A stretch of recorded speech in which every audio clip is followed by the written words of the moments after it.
بسم الله الرحمن الرحيم اقرأ باسم ربك الذي خلق خلق الإنسان من علق اقرأ وربك الأكرم الذي علم بالقلم علم الإنسان ما لم يعلم كلا إن الإنسان ليطغى أن رآه استغنى إن إلى ربك الرجعى أرأيت الذي ينهى عبدا إذا صلى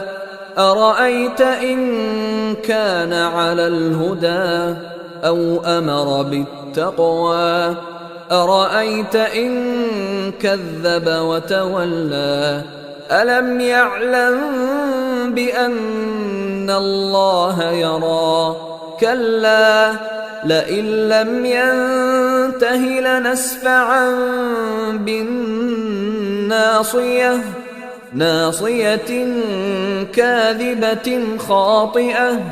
فليدع ناديه سندع الزبانية كلا لا تطعه واسجد واقترب